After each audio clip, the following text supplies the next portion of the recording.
Good morning. This is Temple, and I wanted to take a minute to go over some of the welding shirts that I wear. I get a lot of comments on them. I've had comments in the videos. I've actually had people ask me questions out in public. So I primarily wear two different things.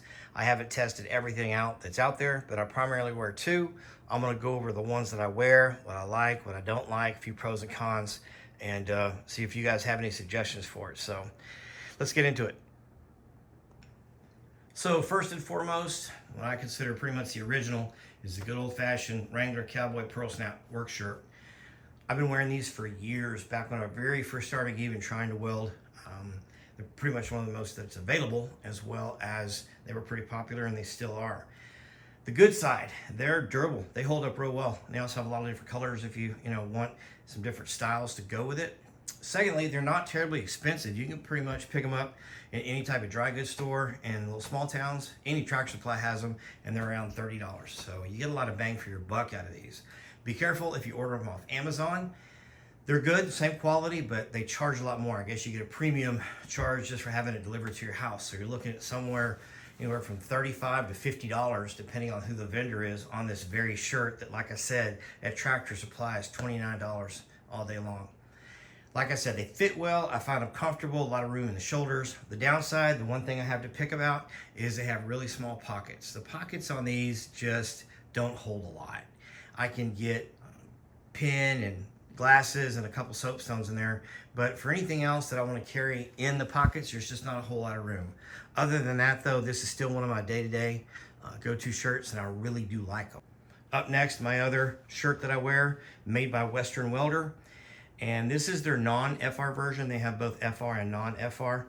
I'll go into that in a second because I don't buy the FR as starch my shirts. But the non-FR is $65 and the FR is $80. So these are quite a bit more expensive than the Wrangler. I think overall they'll probably last a little longer.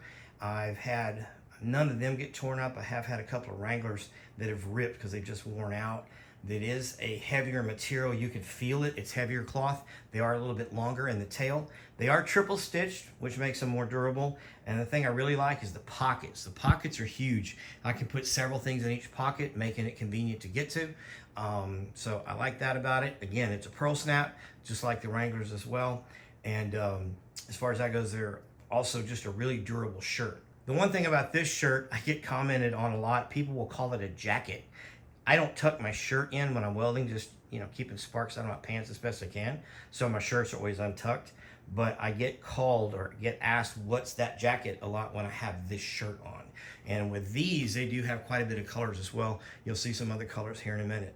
My biggest complaint with the Western Welder shirts is that they do lack some quality as far as the finish. You can see on the tag, whenever you get one, it shows made in Peru.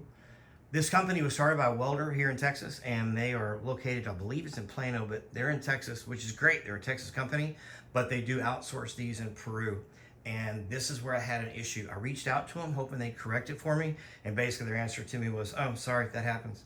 If you look at the two shirts, you can see that on the yoke where my company embroiderer is, I bought these two shirts at the exact same time, wanted to take them and get them embroidered, and the shirt over on this side right here, you can see it's closer top and bottom versus this shirt, there's a big gap. The distance between the two right there on that yoke is different. Not that it matters overall, it's not affecting how it feels or how it fits rather, but it does affect it as far as quality if you were trying to do something uniform and wanted something looking the same. And to me, it also just kind of signals that whoever's making these isn't paying that close of attention.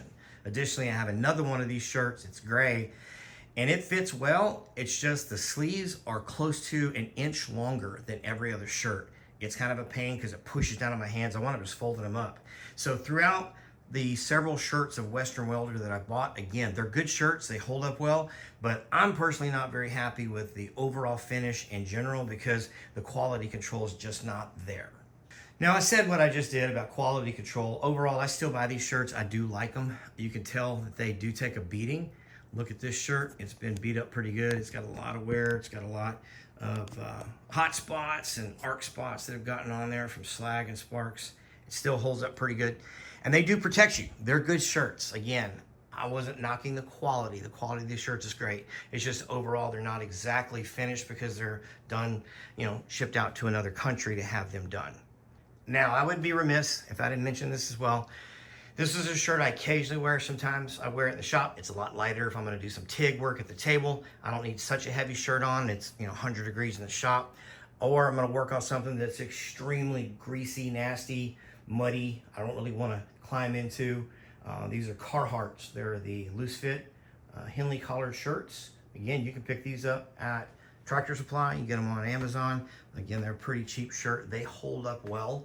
They're cotton. They definitely block UV, and they're just a really comfortable shirt. So that's it. That right there is pretty much my lineup for my day-to-day wear. I obviously am not covering all the brands. Black Stallion makes a really good shirt.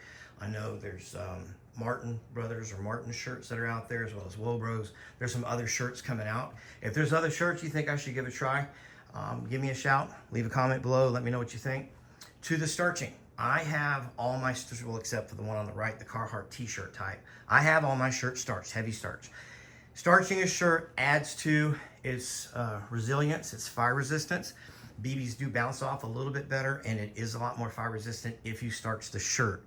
You can do them yourself. It's really cheap, spraying them down with starch and ironing them.